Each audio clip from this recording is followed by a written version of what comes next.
Hey, what's up, everybody? You're listening to the very first episode of the Football Corner with Shreyas, the podcast where we talk about football the way it's supposed to be. A little bit loud, a little bit biased, and completely obsessed. I'm your host, Shreyas, and I've been waiting a long time to hit record on this. So, now let me tell you real quick what this show is actually going to be. This week, we are all in on the World Cup because how could we not be? But week in and week out, this is a place where we will talk everything about football. The Premier League title race, the relegation scraps, La Liga, those Champions League nights that keep you up way too late and you don't even care. The transfer buzz, the rumors, the wait, he's going where? The deadline chaos and all of it. And every now and then, I'm going to try to bring in some guests who love this game just as much as we do, because the best football conversations always happen with more than just one voice in the room, isn't it? But that's the long game. Right now, the 2026 World Cup is happening in our own backyard. 48 teams, 104 matches across the United States, Canada, and Mexico, and one man just rewrote the history books. So let's get into it. So if you watched one thing this week, I hope it was the Argentina against Austria in Dallas, because that was the night Lionel Messi became the greatest goal scorer in the World Cup history. Let me say that again so it sinks in. In Argentina's 2-0 win over Austria on June 22nd, Messi scored both goals, reaching 18 World Cup goals and surpassing Miroslav Klose's old record of 16 to become the all-time leading goal scorer in World Cup history, men or women. Nobody has ever scored more. And here's the part that gets me. The first one was a trademark left-footed finish after a lovely bit of build-up, and then deep into injury time, he sealed it after a scramble in the box, outfoxing 4 defenders who literally lined up just to keep the ball out. 4 defenders at 38 years old. And get this, he'd actually missed a penalty earlier in that same game. Most players that miss penalties, it rattles them. Messi, he just files it away and goes on and breaks the records and records after records instead. But I'll tell you the moment that actually got me out of my seat. It wasn't even one of the goals. Just after he tugged away the second one, he picked up the ball again and did that move. You know the one. That little drop of the shoulder, that shift of the weight that freezes a defender solid, and he draws the fouls and wins the free kick. And I swear, in that 1 second, I wasn't watching a 38-year-old in 2026. I was watching every version of him at once. The Barcelona days, the Maracana, Qatar, all of it. That single move took me right back through the years of his greatness. That's the thing about Messi, isn't it? He doesn't just score, he reminds you, and that's exactly why we're having the conversation we're about to have. Now, if you've been following the group stage, you know this didn't come out of nowhere. Argentina's opener was an absolute statement, a 3-0 shoutout win over Algeria, and Messi got the hat-trick. That tournament opening triple moved him level with Klose on 16 World Cup goals. So coming into the Austria match, the whole football world knew the record was sitting there, right there for the taking, and he took it. That now puts him at 5 goals at this tournament alone and 18 for his career. And the bigger picture for Argentina, the win over Austria clinched their spot in the knockout stage, and they now sit top of Group J. There's still one group game left against Jordan. And don't be surprised if Messi gets rested for that one. They're through. They are the defending champions. They are not in a rush. And they are here to be there till the end of the tournament. So let's see. Okay, I want to take a minute here. And because this is my show and I get to do this, I just want to make this case. The full case for why Lionel Messi is the greatest footballer to ever play this game. People love to argue this one forever, and I get it completely. But think about what we're actually watching. This is a man who already has a World Cup. He lifted the trophy in 2022 at Qatar. He didn't need anything else. He has nothing left to prove to anybody. And then he came back at 38 years old in what everyone is calling his last dance, and he's scoring hat tricks and breaking century-old feeling records.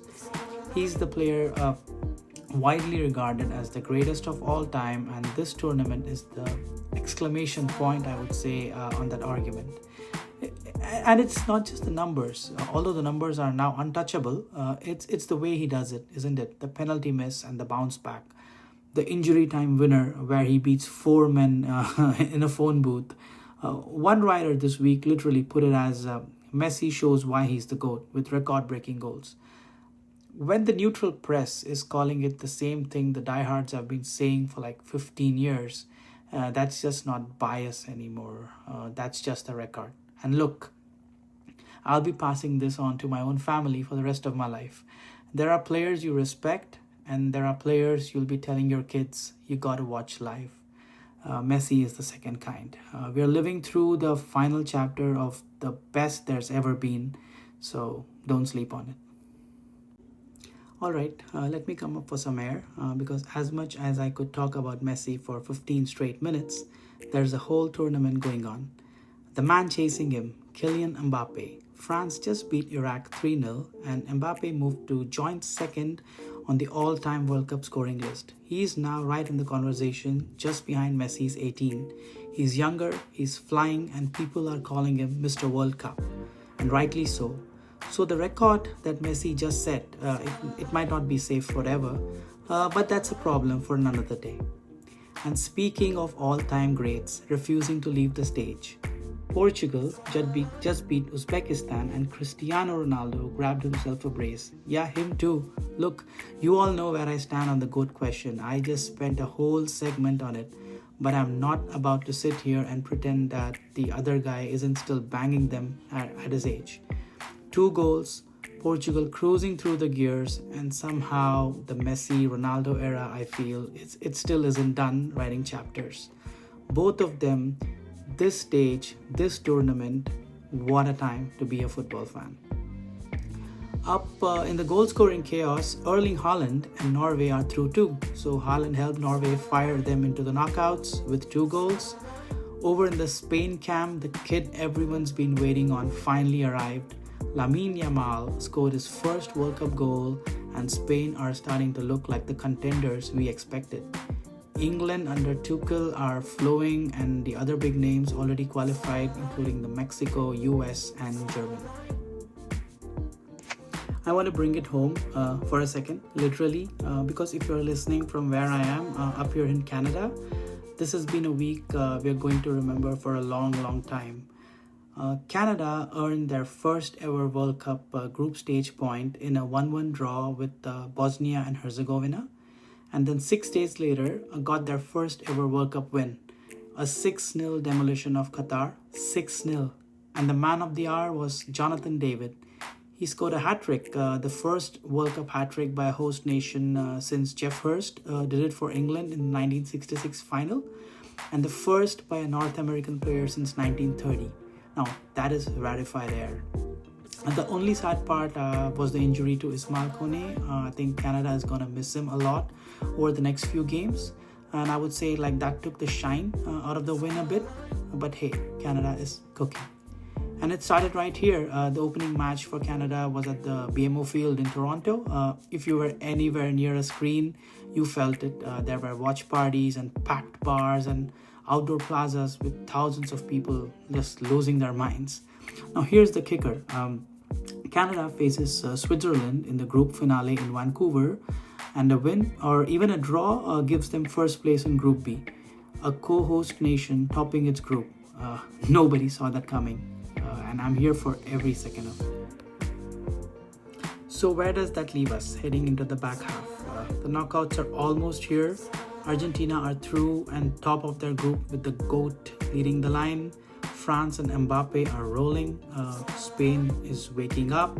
Haaland's Norway made it, and our boys in red are one result from doing something this country never has. It all builds to the final now on July 19th at MetLife Stadium in New Jersey. The storylines are writing themselves. Messi's last dance versus Mbappe's rise again. a home soil fairy tale for Canada, and 32 teams about to enter sudden death football. If you are not logged in yet, this is your sign. So that will do it for the very first episode of the Football Corner with Shreyas. I won't lie, my hands were a little shaky hitting record on this one. But if the football's this good, the rest is easy. If you made it this far, thank you. Genuinely, tell me who you think is the GOAT. Tell me if you think Canada can shock the Swiss. And come back next episode. The round of 32 is going to be absolute chaos. And I wouldn't want to watch it with anybody else. For now, vamos. We'll talk soon. Take care of yourselves, guys. Bye.